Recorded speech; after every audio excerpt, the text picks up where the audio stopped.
wanted to welcome everybody and say thanks very much for coming today, and to our speakers for being willing to share a wee bit about their expertise. Today is mainly about just connecting what's going on in different parts of Europe and looking at things that people participating might be interested in collaborating with others on, and helping to develop sort of research ideas that we might be able to work as a collaborative on. So you can see the talks that are coming up, and if anybody would like to connect with other people on this webinar, if you go on the link that's in the chat and just fill in a little bit about your contact details, and that's if you're happy for us to share those details with others, just to enable people to connect and to say a bit about their expertise and things they'd like to work with others on, and they'd be happy to collaborate on. So if you get the chance, go on the forum, and then we'll circulate people's contact details so that people can connect with each other. We'll go now to Kristen, if you would be happy to share your slides and tell us a bit about your work in Norway. Thank you. Thanks a lot. Thank you so much for having me. So can you hear me well? Yes, we can. Great. Thank you. Okay, so here at our center, we are preoccupied with the timing of influences on brain and cognition across the lifespan. And I thought that I would speed walk you through a little bit of what we are doing. So this is us. We are about 30 persons here in Norway, Oslo. And the main question that we ask is how do the conditions under which we develop shape the way our brains and cognition work through life? We do a lot of observational studies. We have an in-house cohort of about 3,000 with imaging and cognitive data, and part of that has been followed now for 2 decades, so that's long. And we link to registry information from the Medical Birth Registry and the Norwegian Twin Registry, Army conscription, register the addresses, education, etc. And so we also do, on top of this, experimental studies to test causality from what we observe in the observational studies. And we do pure registry studies too, with health outcomes such as dementia. So the million-dollar question for us is really, when we look at these people, we have age here, and we have some metric like white matter volume, and we look at all of these dots, they're persons in our studies. And so we see that there is this huge there are huge age differences, but also huge individual differences within a given age group. So this 80-year-old here with a low white matter volume, was he always on the lower side also when he was younger, or did something happen to him to make him decline? So these are the kinds of questions we want to ask. And I secretly want a time machine. The time machine is my registries. And so we have these conceptual models that we really want to test.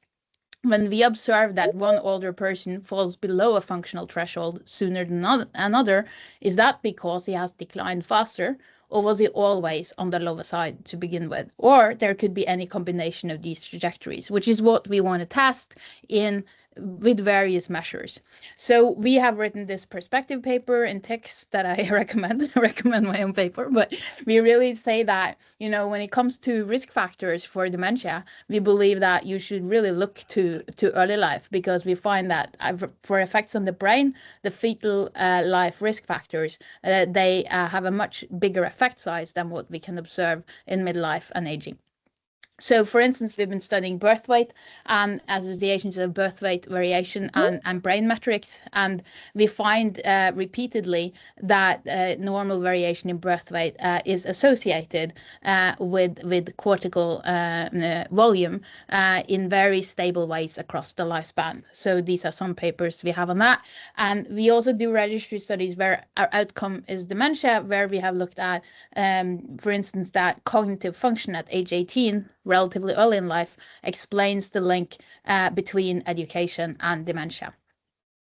Recently, I've been looking into data from Sweden, which I've been very lucky to work with Martin Lövdén at Gothenburg University, and from the UGU cohorts. And there we again find that childhood cognitive function predicts dementia risk many decades later, and that this association also holds when we control for their own education, their parental education, and even factors such as cardiovascular mobility. So inductive reasoning here was predictive of dementia. Recently, I've also been engaged in twin studies on the brain. We see here co-registered brains of monozygotic twins, and they do differ. And this is the funny thing. So then you can look at what environmental variance makes the brains genetically identical twins differ. And we have all of these factors where they vary, including BMI and blood pressure and alcohol intake and all of that. They do vary in that as adults, but none of that actually matters to their brain print similarity, as we call it. But birth weight discordance does, and this can be even minor discordances. So these are our data. I can't explain it all now, but we have a lot of data points across the lifespan. We're very willing to collaborate with others. We are looking for collaborators. I have experience from driving European consortia such as LifeBrain. Has been an excellent experience. We have, for instance, been looking into the heterogeneity of brain and cognitive function associations across cohorts. I think this is very interesting to look at heterogeneity and similarity across cohorts. Current initiatives that we have where we wish for a collaboration. For instance, we've started this network, which is called Origins of Brain Health Across the Lifespan, which is a research network for relations of early life conditions and lifespan brain health. So that's Nordic, that's what we were granted, but I have invited my UK collaborators here to come to our conference, and I hereby invite you too. We have some limited funding, so we may not be able to pay for the stays for all, but we have this meeting in August 27th to 28th in Oslo.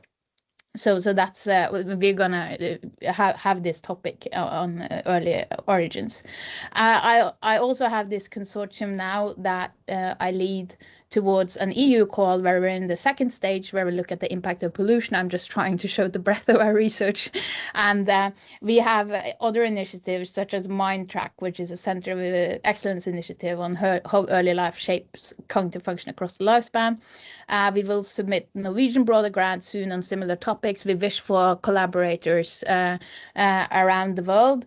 And overall, we are looking for partners to team up with for applications for international consortia on lifespan brain health, especially with focus on early life factors. I mean, we can go beyond that, but that is a special interest of ours with life course outcomes.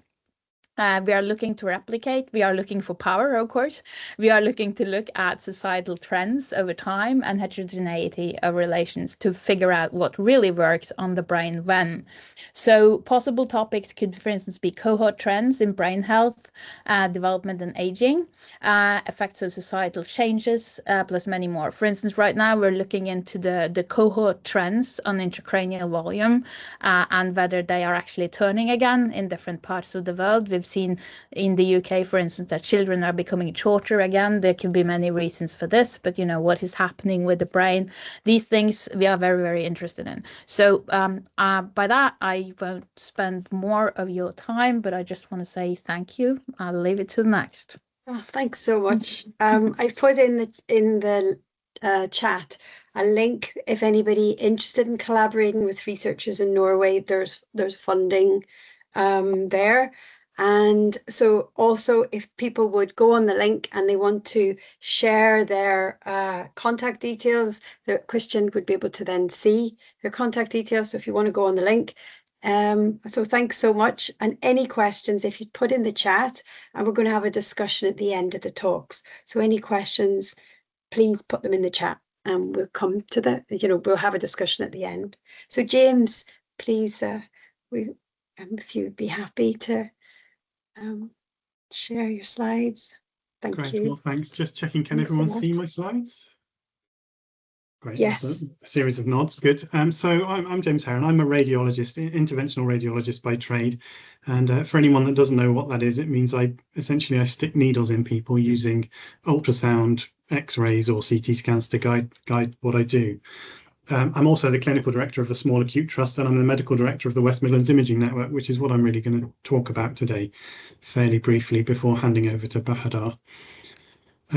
So the West Midlands Imaging Network is one of a series of 22 imaging networks across England.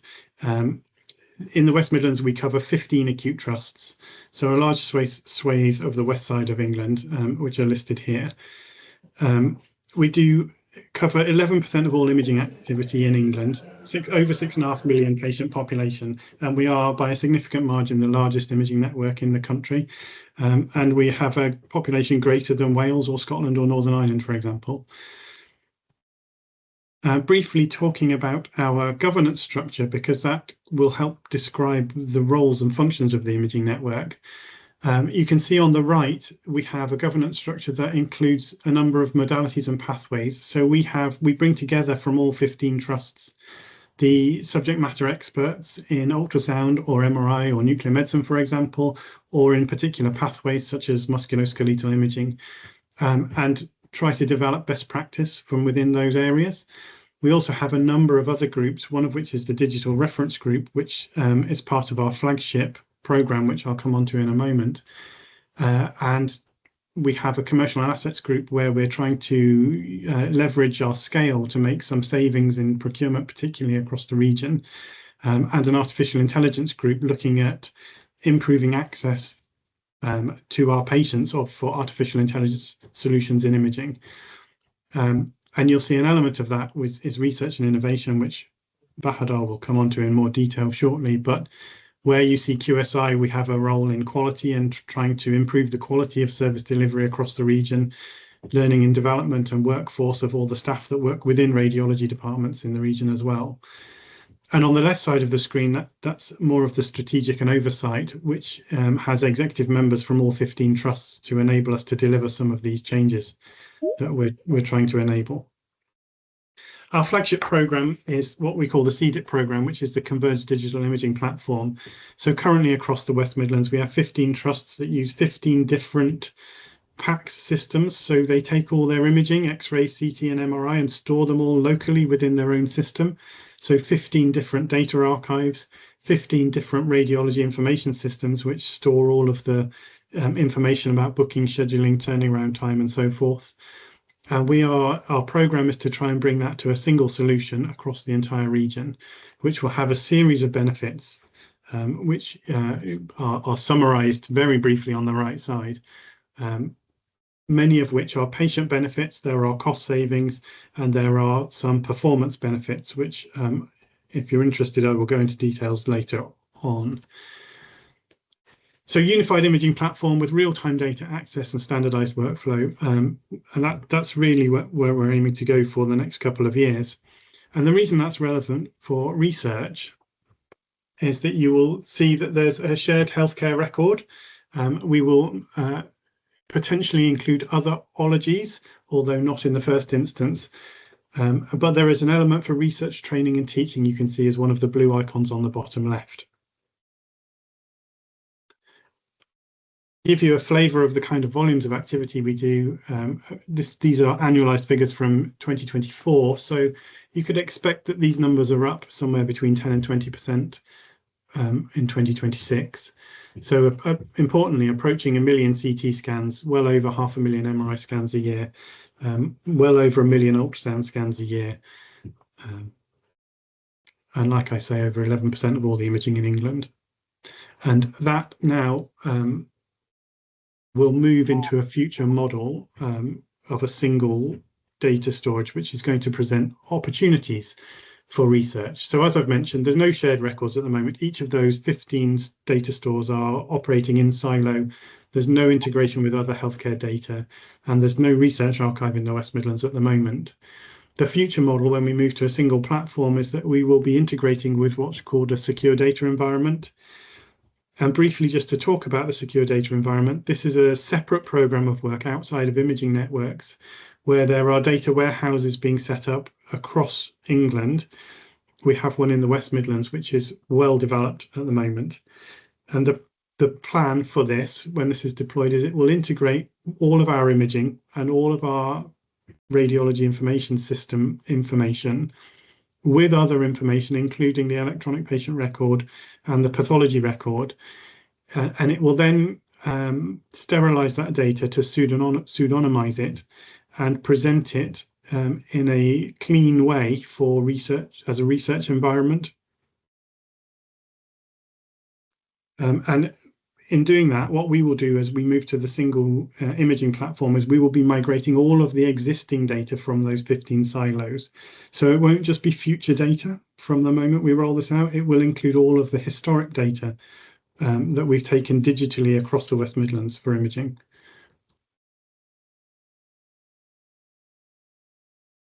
So one of the key parts of this is that the data is anonymized and is completely separated from the clinical record. So there's no risk in terms of patient identifiable data, and there's no risk to clinical systems.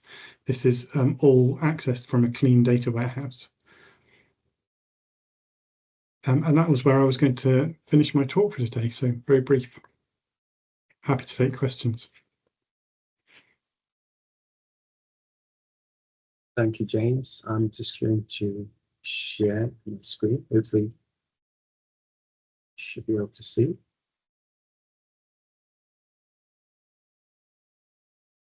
So I'm Bahad Bhatia, one of the jump ahead.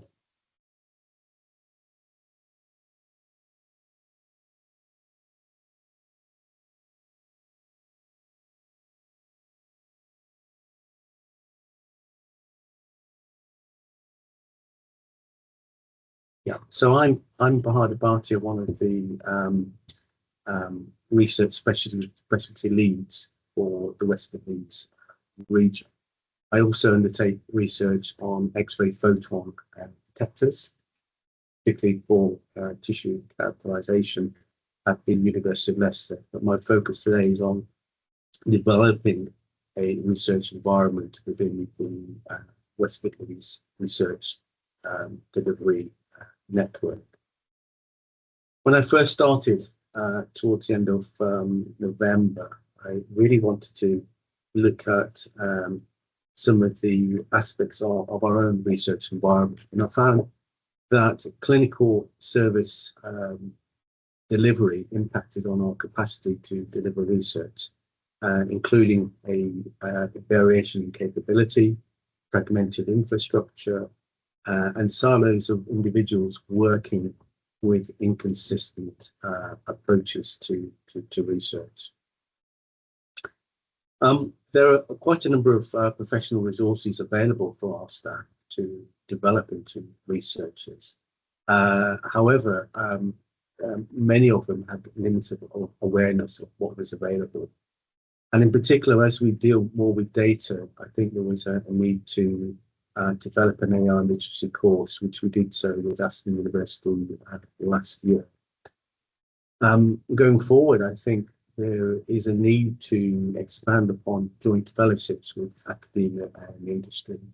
In fact, one of my PhD students, which I jointly supervised with Aston, is currently looking at pneumonia detection and looking at the instance of the high mortality instance which occurs within our trust. So when looking at our stakeholders and our individual people involved in research, very often there's very limited cross-departmental working, cross-divisional working, cross-trust working even, and maybe that does reflect some of the aspects that you also find in academia. But I think the point about networking is to make sure we have a collaborative approach to dealing with a specific problem. And the elements of research are very much driven by what we can do within our clinical environment. Within a clinical environment, we're often measured by certain metrics, and one of those is called demand and capacity metrics, the DMO1s, and we have to try and slot in research into this busy environment. Alongside that, there are some legal compliances that do involve research, which involves ionizing radiation, and we need to also make sure that our research is financially sustainable. So imaging supports quite a number of other specialties, predominantly cancer, cardiovascular, hematology, specifically clinical trials, drug trials, and within imaging we have access to a lot of curated data, so we can explore data in AI, and there's a list of quite a number of research trials that are currently underway. One thing I have found is that in engaging with partners, there's presenting difficulties, particularly for academics, to access clinical data sets, challenges around validating AI tools and regulated frameworks, and then moving from translating innovations into clinical practice. So I think having translational science requires strong collaborations, good data governance, and making sure that we've got environments where we can share data and work closely on projects. So James just touched upon the secure data environment, which has a pathology cancer catalogue. It also has ophthalmology and maternity data sets. We also have within UK the Biobank, UK Biobank, which has got physiological and imaging data sets. So that's just a quick run through of the programme and within the West Midlands in terms of imaging research activity. Happy to take any questions. Thank you. That's brilliant. Thanks a lot. Thank you.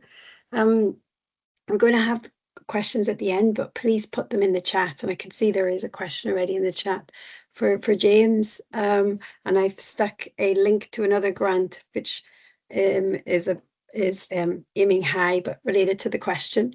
And now we're going to move on with Emma and Lewis talking a bit about the dementia platform. Thank you.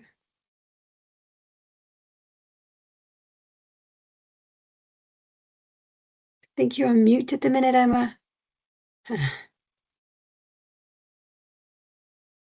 I was, sorry. Thanks all. So I'm going to talk about Deep UK Data Portal. I'm Emma Squires. I'm the Chief Operating Officer for Deep UK Data Portal.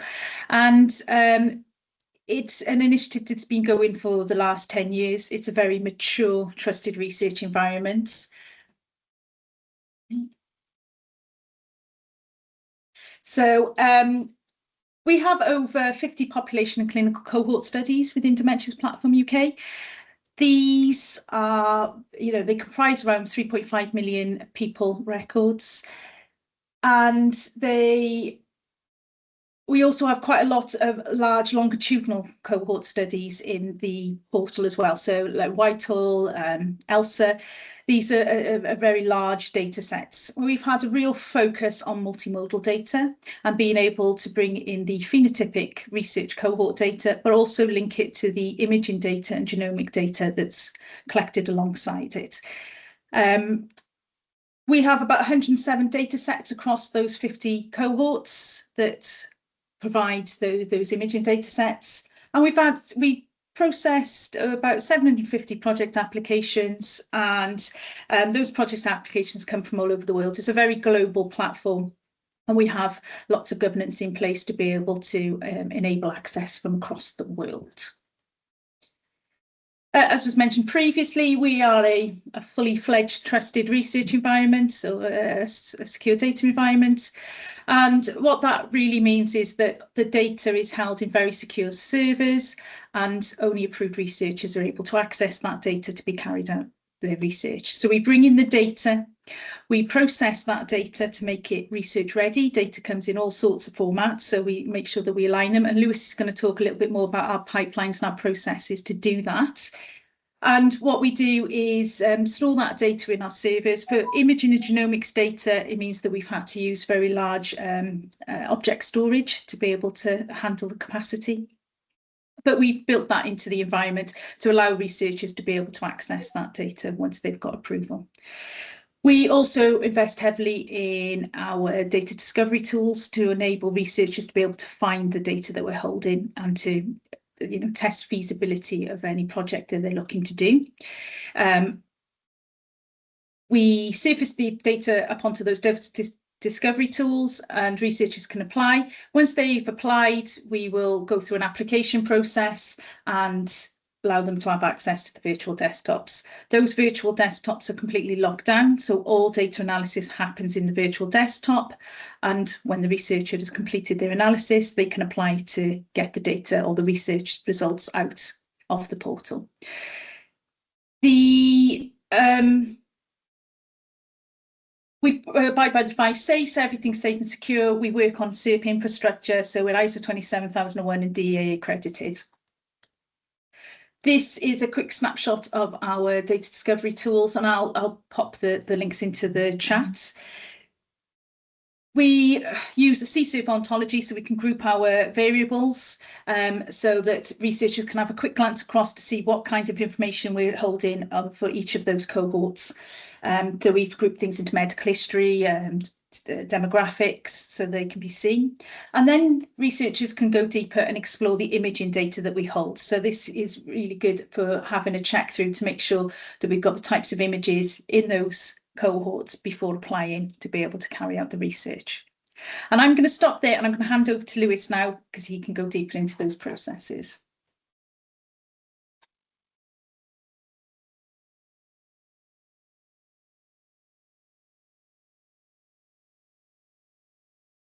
Great. Can you see my screen okay?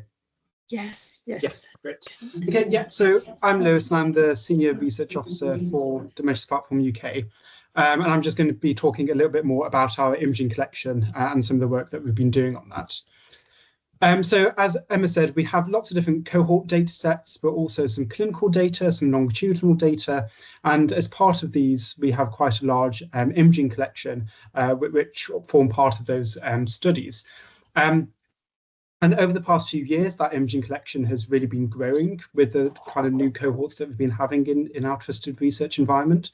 So we've really had to look at how we can adapt our processes and infrastructure to be able to support this very large data, which means that it's very different to the kind of tabular data that we've been used to handling. So, of course, one of the main challenges with this kind of data is the storage requirements. Each data set is terabytes worth of data. And of course, when you're provisioning that to users, you don't want to have to be duplicating that data. We need to be making sure that is stored as efficiently as possible. And of course, you have the computational requirements on top of that. Processing subjects can take 24 hours a subject.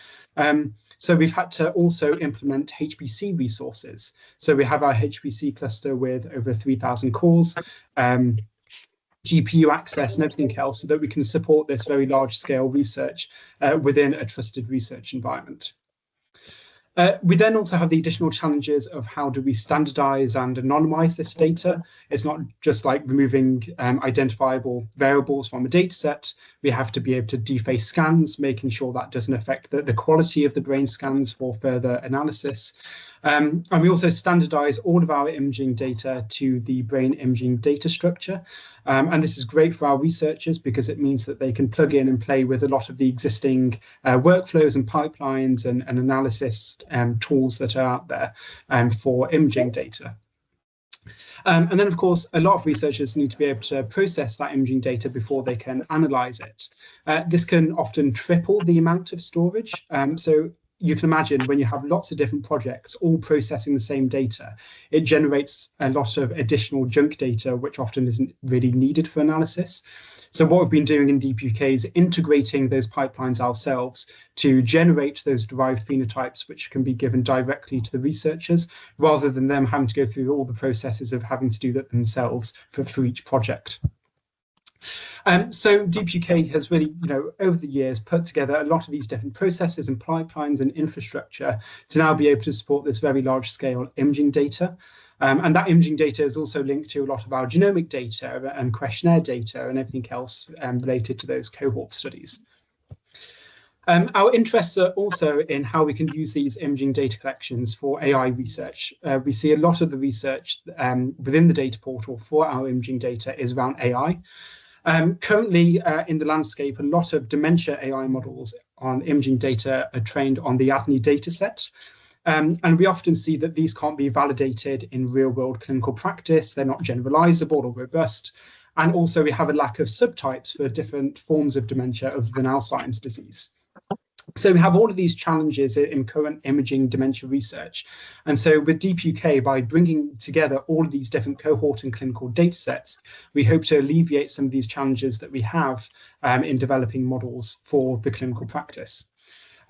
We also have issues around data privacy and actually releasing models from trusted research environments. And so we were also funded by DARE UK to set up the AI risk evaluation group, where we explored with different stakeholders how we can effectively translate models from trusted research environments into clinical practice, while making sure that we preserve the privacy of the patient's data, which is used to train those models.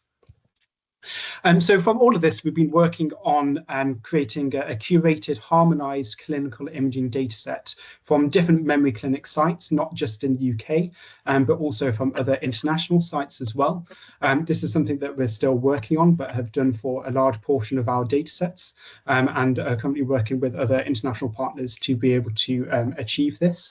And as part of that is our work around federation, to be able to connect these different trusted research environments together so that we can harmonize that data and develop models on it.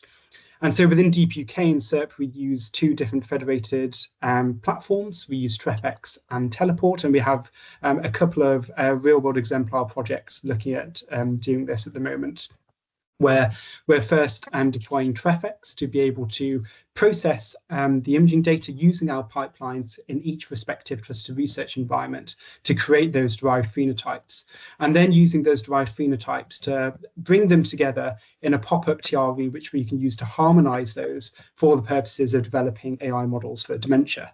We're also working with other partners like NHS Nottingham so that we can expand these data collections. You know, AI models need lots and lots of data to be able to train on. And so we hope by bringing together these different trust research environments within this federated manner, and then we can achieve that to develop models that can be translated into practice. And of course, we always look for new partners to be able to join us in that journey, to be able to expand these collections and ensure that we can develop these models which are robust and can be translated. So yeah, thank you, and happy to take any questions afterwards. Thanks a lot. Thank you very much. So now Sandrine is our last speaker, and then we'll go to a bit of a discussion. So Sandrine, would you be happy to share your slides? She's from Grenoble University, so from France, about the work going on there. Do you see my screen? Yes, thank you. Okay, so it's going to be a bit of a paradigm shift. Good afternoon, everyone. Thank you for the invitation. And today I'll talk about health data integration and exploitation in imaging. But my work is not only focused in imaging, just a few projects. So for instance, in radiology and imaging sciences, as you have presented earlier, we already generate extremely rich data, but the key challenge today is not only analyzing images, but it's integrating them with other modalities, other type of health data, to better understand disease and support clinical decisions. So this is the perspective I'll present today, and more in a methodological aspect.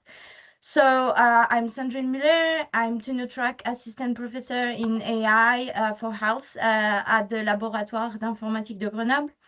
My background is in neuroimaging and multivariate Bayesian statistics. I have experience spanning also computational biology, so bioinformatics, cheminformatics, so molecular biology, and user-centered design. So this combination, why this combination? And some people may think I'm going all over the place.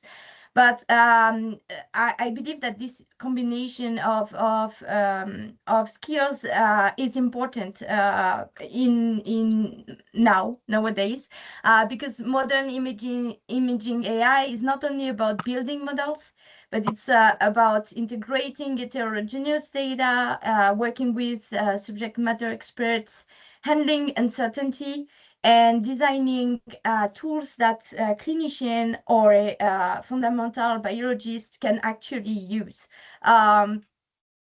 So what do we mean by AI in health? So when we talk about AI in health, we refer to methods that learn from large multimodal data sets. So that includes imaging data such as MRI, CT, other type of imaging data, of course, but also anapathology, tissue biopsies, clinical variables, and biological or molecular data, so at different scales. So the goal is not just prediction, it is understanding disease and improving decision making. So by giving the model parameters, we give an understanding of what may be the mechanism, and that helps for decision making.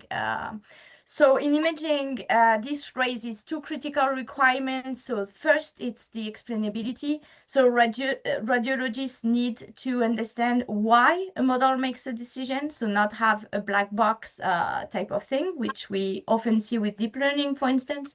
And second, responsibility. So as many of the presenters earlier said, I mean, it's complicated to make those systems talk to each other in a responsible way. So models must be robust, unbiased, or at least if there is some bias that we can clearly identify them and explain them to the people who are using it. But they also need to be safe across patient population and safe for sharing the information to clinicians or to our users. So overall, AI should act as a decision support tool, as I see it, and augmenting clinical expertise or biomedical expertise. So our work focuses on the full pipeline, so from the raw data to clinical insight. We start with heterogeneous data, so from subject matter experts. So that includes, imaging data, structured clinical tables, but also unstructured clinical information, and biological data. So this data must be curated, standardized, and made interoperable, following FAIR principles. So the idea is basically to build knowledge from this data, and that knowledge is, anonymized, and models can run on this information. So so raw images, extracted features such as radiomics or deep learning features, and clinical outcomes. We then build automated, secure, and reproducible pipelines, but our objective is to move from data to reliable, shareable knowledge that can be reused across studies and institutions. So that's the principle of the FAIR principle. So one major challenge is that disease operates across multiple scales. So at the molecular level, at the cellular level, tissue level, captured by either imaging or patient level outcomes. Imaging typically captures mesoscopic information. So for example, lesions, as you see in CT scans, for instance, or in MRI. Brain networks also can be computed for MRI, but they mean different type of information. So all those are different type of imaging patterns that we must represent in an interoperable way, and link to underlying biology. So for example, in oncology, tumor heterogeneity seen in imaging reflects molecular variability. In stroke, CT patterns or MRI patterns relate to vascular and functional mechanism. So today, these data are often siloed, and as we saw from presenters, there is a big effort in Europe to kind of make it available to people. But then after, the question is, how can we have models reason on all these data types that may be different and actually give us different viewpoint on or scope in a disease. So to address this, we use approaches based from system biology, so using knowledge graphs, which provide a structured way to connect imaging features, clinical phenotypes, biological knowledge, and so on. So the key step is to make relationships between data explicit. So moving from an implicit relationship between two data sets into an explicit knowledge between links that we create from each data set. So for example, in an imaging use case, we may extract features from MRI, link them to cognitive scores, and connect both to known brain networks.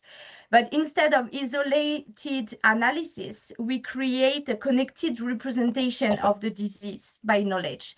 And this enables to discover new association, identify imaging biomarkers across scales, and better understand the disease subtypes. So with interoperable models, such as those used in biomedical knowledge graph, it becomes an essential way to achieve understanding of disease. So once data are connected, we can build multimodal models. A key challenge in imaging is uncertainty. And so to address this, we rely on probabilistic framework, often Bayesian in that case, at least from our group. So for example, in neuroimaging, this allows us to link imaging features to clinical deficits while accounting for variability across patients, populations, and so on. But more importantly, using a unified framework instead of separate models improves interoperability, but also interpretability, consistency, and trust, because we can have parameters that we can propagate across the different scales. So ultimately, the goal is to support clinical decision-making. This requires designing models that optimize for clinically relevant outcomes, interpretability, and actionability. In imaging, this can translate to improved diagnosis, prediction of disease progression, understanding mechanistic molecular behaviors, and treatment stratification. So a key aspect in this whole end-to-end pipeline is actually that we do user-centered design with subject matter experts. So models must integrate into clinical workflow this relationship with the people who are using the tools, and not disrupt them by miscommunication in translation between the AI teams and the users. So this means clear output, interpretable results, and alignment with the clinical needs. So our work is carried out within the DAISY team at LIG-Lab, which is the Laboratoire d'Informatique, the Laboratory of Informatics, sorry. We combine expertise in multimodal imaging, cognitive science, reinforcement learning, and user modeling. We also actively involve students working on topics such as user preference encoding and adaptive systems. This interdisciplinary structure is essential for tackling complex health data problems. We also started collaborating with several institutions, and I mean, my group is fairly new, so so we have people around data standards and how to make interoperable AI tools. So that's mainly with the US. We are working in AI adoption and infrastructure access with Asia and also companies in France. We mainly partner currently in neuroimaging with Lausanne, in Switzerland, and also with the hospital at Grenoble for any macrocellular imaging, so like tissue biopsies and things like this. Yeah, so the take-home message is the future of imaging AI lies not only in better models, but in integrating data, knowledge, and users into coherent systems. So thank you for your attentions, and I take any questions. Thank you. Thanks so much. So we're going to go to the questions now that are in the chat, and then we'll open it up for questions. So I don't know if Imran, you would be happy to go first. With you had the first question there for James, asking about the AI training. So I don't know if you'd be happy to say your question. I'm happy to come in and answer it if everyone's seen the question in the chat. Yes, go ahead. So essentially the SDE, it gives the opportunity for these AI training projects, but what actually happens real world will depend on funding, because the SDE has a revenue generating model, so we'll charge for that. So what we have in the region at the moment across several sites are these validation exercises with AI, where organizations have sought funding to support trusts to deliver the validation projects. So we do have AI clinical fellows in post across the region, and I would anticipate more of that occurring as the opportunity improves with the SDE. So it's difficult to be specific on the answer. The opportunity will be there. We have experience of doing that within the region, so I would anticipate it, but we don't have a kind of a material plan at the moment. I think you've got another few questions from Michael Cook and Anwar. Don't know if you said... Question, when are we expecting to migrate the data to a TRE? Well, technically we're not going to migrate the data to the TRE. So what will happen is when there is a project, when somebody approaches the SDE or TRE with a project, they will evaluate what data is required, and at that project initiation will migrate whatever data is required for that project. So they're not going to be a huge data warehouse of all of the data in the West Midlands.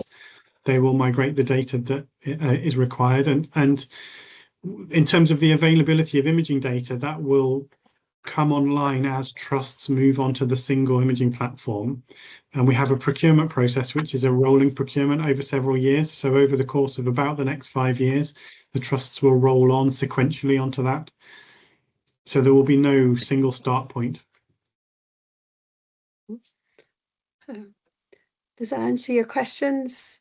Does anybody have any other questions for James? Because this is Michael Cook from Our Future Health. Yes. I don't think I thought the answer to my question really, which was about the pseudonymization rather than anonymization, and whether these data would be facilitated for linkage to consented cohorts such as Our Future Health. Maybe you can just touch on that as well, if you wouldn't mind.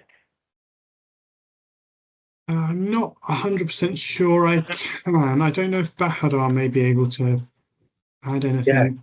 Yes, the SDE has processes where you can de-identify data. And what's really important is to make sure that linkage is robust enough. But I think we just need to perhaps understand what that cohort data looks like, how it needs to be de-identified, because that does involve a lot of processes. So it depends what format or structure or unstructured data is being presented, Michael.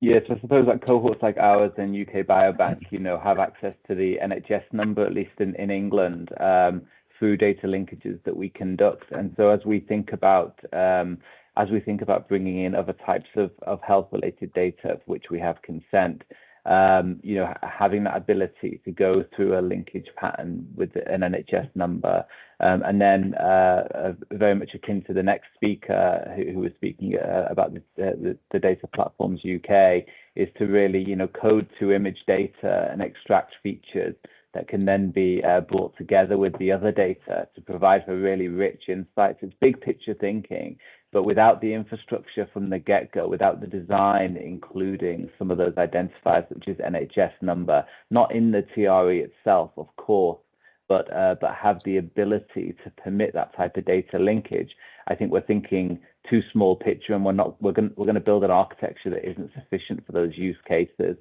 So just something to consider as you move forward. Maybe not expecting an answer now, but certainly an important component at the design phase of the program.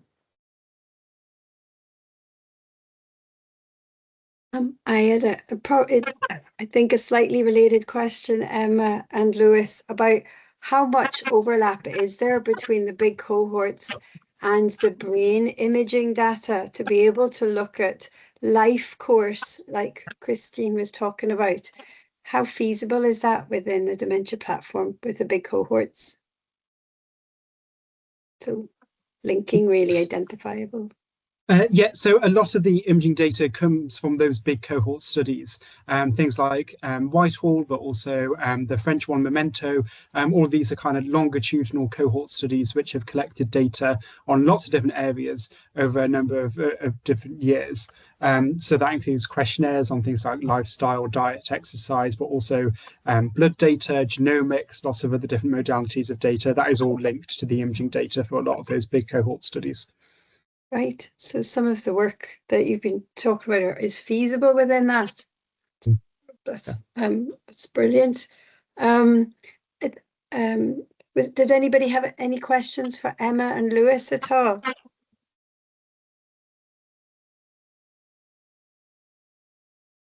There was a couple in the chat that has been answered about applications and stuff, so that's great. Yeah. So do you want to say a wee bit about the application? You say it's about 8 to 12 weeks and unprocessed data are available.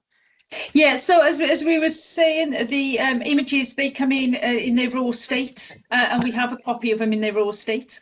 So if there is justification for having those images, you know, completely untouched in their original format, that can be included in the application. We can take that forward to the data provider to be able to get those provided, but we tend to just place everything into bids because it makes it easier for everyone. And we deface the images as well, but again we do hold the images with the faces on, so if it's required to have faces for the research, that the justification can be made to the data providers. Yeah. Super. Bahadar, please go ahead. Bahadar. Yeah, thank you. Can I just ask Emma and Lewis, how do you annotate the data sets for the various dementia subtypes? Because it does require radiology expertise, and it is quite time consuming. So what is the process behind that? So in terms of like the kind of clinical diagnoses and stuff attached to those imaging data, some of our data sets which come from memory clinics, they will have the kind of recorded clinical diagnosis given by the clinician, or for our cohort studies, it tends to just usually be kind of self-reported disease status and medical history. So it kind of varies depending on the data set, but we don't tend to have those kind of radiology reports with those imaging data sets. Okay, so I was actually referring to annotation of the images, so the CT and MRI images, rather than the radiology reports themselves, because I think this is an important aspect of curating data sets. You do need expertise to annotate the images, whether they are radiology images, histopathology images, or otherwise. Otherwise, I think you are missing a trick in the data that you've gained and utilising it to the best of your ability. So just to comment there. Yeah. Is that an offer of help? Absolutely, we'll be happy to engage. Yeah, absolutely. Yeah, brilliant.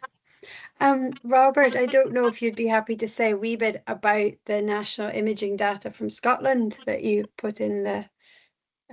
Would you be able to tell us a wee bit more about it? Yeah, certainly. I mean, we would hope to be able to talk similar to this on an HDR thing in future, where we can get similar users that have come in and used the resource. But we've got images from 2010 to midway through 2018 at a national scale that's linkable to all routinely collected healthcare data, administrative data, and of course we have radiologist reports on that to help with the more in-depth phenotyping that you've discussed. Similar to the DP UK, we have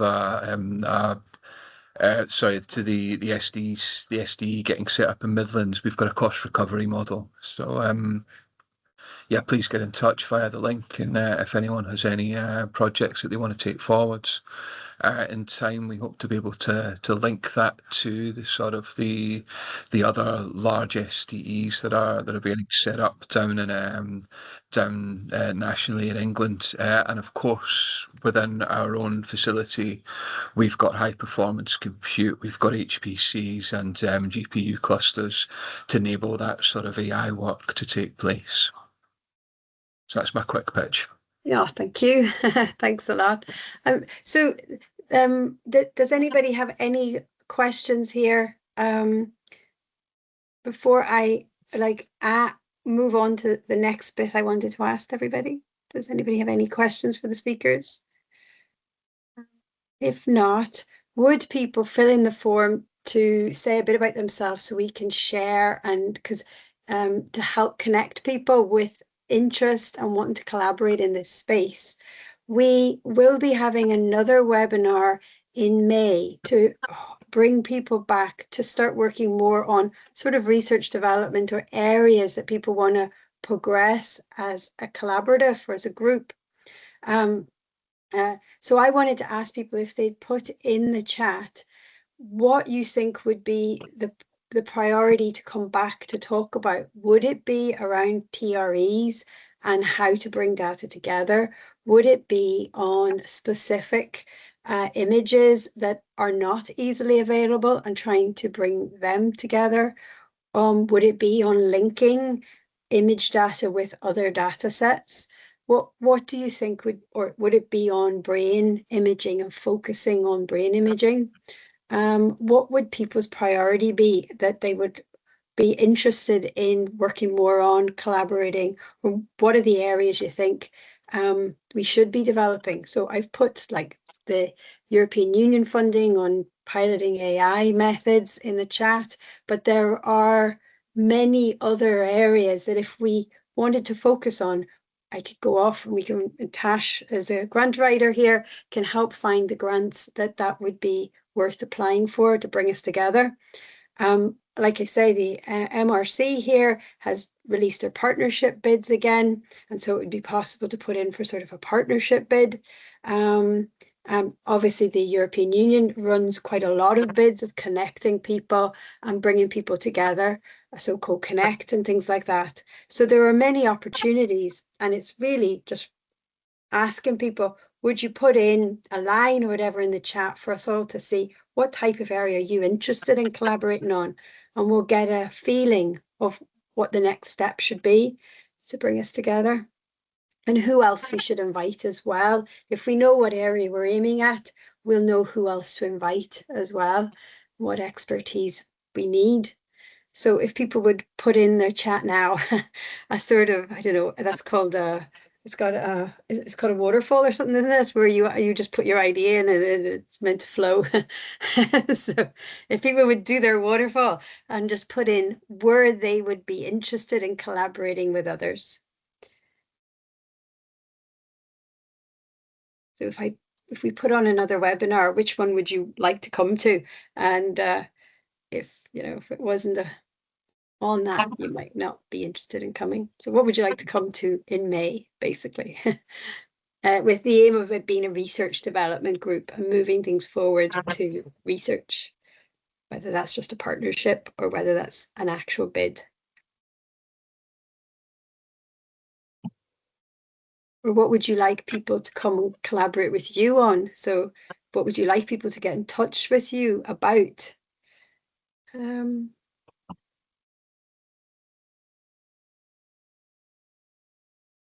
for example, if I was connecting with knowledge, So work more on the modeling end of things might be the direction. So bringing people together. So modeling the disease progression. Yeah.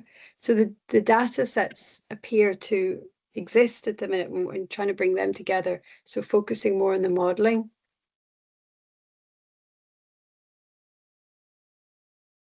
Yeah.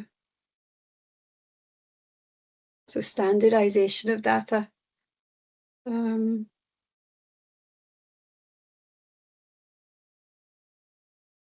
sleep and imaging, because I think we do, you know, the data sets from the cohorts would collect sleep. So I think that would be very, very interesting. That's very topical at the minute, I think, as well. So disease detection. Yeah. So harmonizing, federating data and the modeling behind that seems to be the area of interest to people. Does that sound? Yeah. So multimodal data images and harmonization. So yeah, so we'll put out an invitation to everybody who's come here today, and also put out to try and start developing more a sort of working group towards grants and things like that in this area, if that's what people, and if it's going down the area you're interested in, come along. If it's not, and you'd want to aim at it, move it slightly, then get in touch and let us know, because we want to bring people together, sort of collaborating, and aiming at being able to work with all the different data sets that currently exist now to bring people together a bit more. So that's fantastic. Was there? So we'll take that and we'll share the emails with people who are happy to have their emails shared from the link, and then we'll be back in touch with everybody with the next steps. So thanks so much to everybody for presenting, and thanks for people who've attended and had questions and participated. And it was very nice to meet you all, and hopefully see you again in May. So thank you very much, and talk to you soon.